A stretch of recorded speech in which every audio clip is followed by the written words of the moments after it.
All right, class is in session. Today we're talking about DEI, or as your corporate HR department calls it, diversity, equity, and inclusion. At its core, DEI is about creating workplaces and honestly, societies where people of all backgrounds feel like they belong, they're represented, and they have opportunity.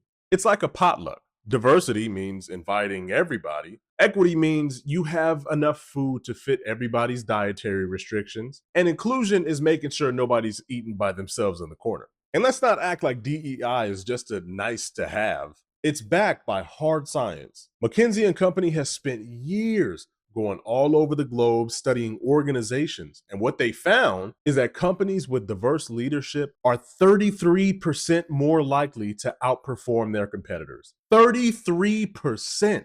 That's like the friend who never studies showing up and acing the test. Except here, the diverse group actually worked for it. And we'll get into more of that later on in the video. When DEI is correctly implemented in an organization, all evidence points to one singular glaring fact. It works. And when you have that much success, it's not just woke nonsense, it's good business. And side note, I absolutely hate how these right-wing Klan members have turned woke into meaning an alternative for black. Intentional misappropriation of colloquial language, I don't know why, but it really just pisses me off to no end. But okay, so if the data is there proving it, and the experiences of minorities in the country prove it, why all the recent drama around DEI?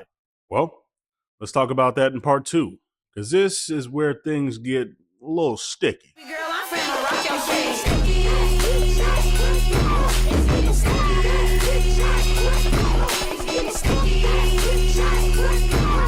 It's getting sticky in this bitch. DEI has been under attack lately, but not because it's ineffective, because it's working. Turns out some people are real uncomfortable about progress. I guess when you've been privileged your entire life, equality feels like oppression. Enter the current administration, who's had a thumbs up from none other than, you guessed it, the Klan.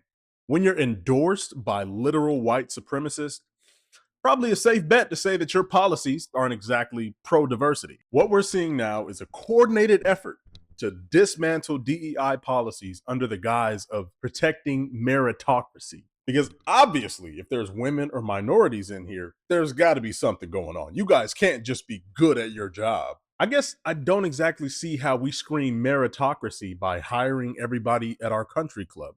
If American society was truly a meritocracy, Black women would run everything, no contest. They're the one group that has had to navigate compounded systemic barriers at every level, with racism and sexism tag teaming them like a WWE duo, even after the implementation of DEI policies at large companies. Here are the numbers. As recent as last year, women make up less than 10% of leadership in all Fortune 500 companies. Ethnic minorities make up 15% combined. All of the minorities together make up 15%. That is insane.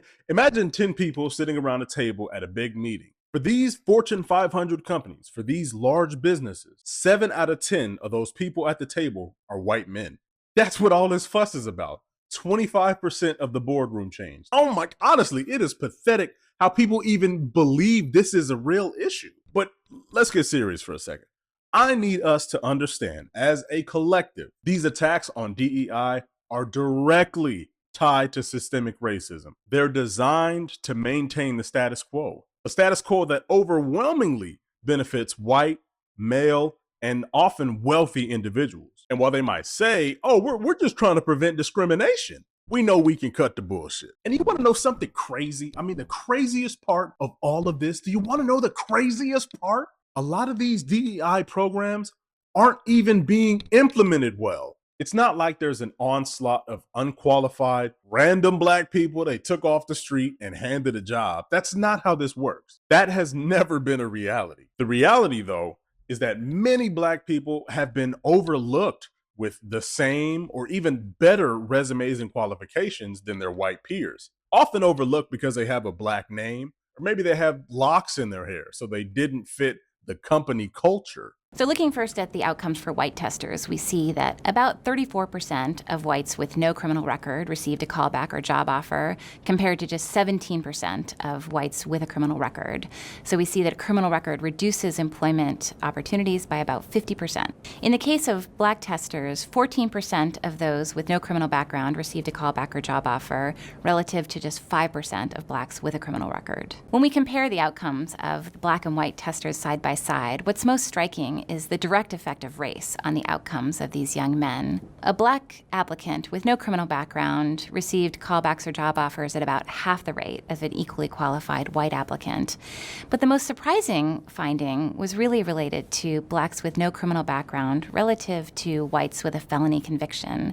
We find that a white applicant with a felony conviction fared just as well, if not better, relative to a black applicant with a clean record. This suggests that being black in America today is essentially like having a felony conviction in terms of one's chances of finding employment. Many organizations treat DEI like a checkbox.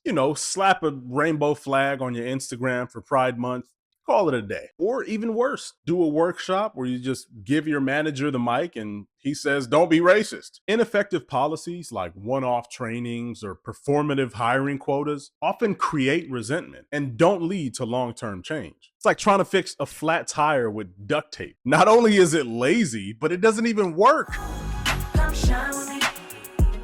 Come shine with me. Spit a low sip wine with me. Come and catch this vibe with me. Hold on. All right, so we've seen the data, we've made our criticisms. Now it's time to cook up some effective DEI strategies. First and foremost, let's get one thing straight. DEI is not just about hiring diverse people. It's about creating an environment where they can thrive. You wouldn't bring a fish to the desert and expect it to flourish, would you? So how is this done? How do we do this? How do we make DEI work for most people?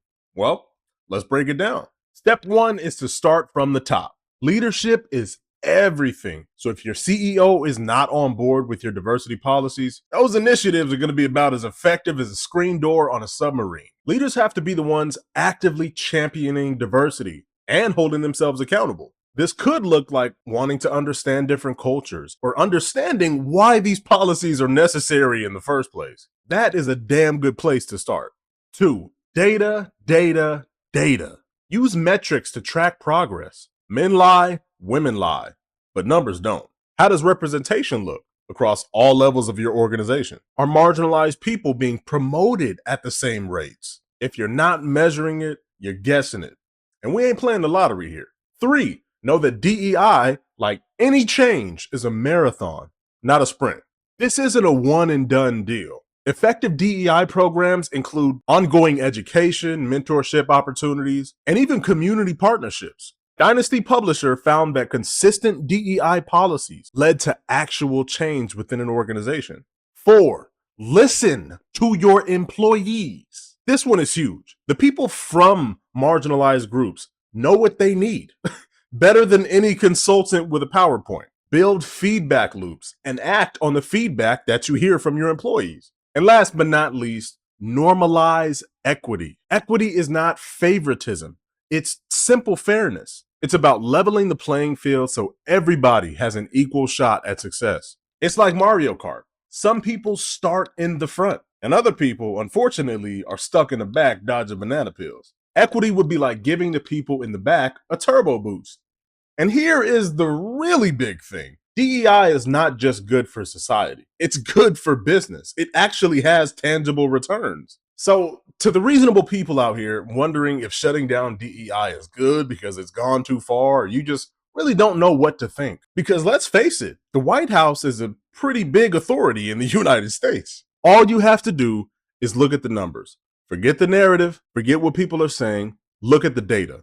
McKinsey reports are available, Dinasti Publisher reports are available, and to the Klan members actively in the fight, trying to shut down DEI, you can kick and scream all you want, but leadership will not be 70% white men forever. DEI is the future, and progress always wins. But in the words of the great Toni Morrison, the very serious function of racism is distraction. It keeps us looking at and fighting with one another.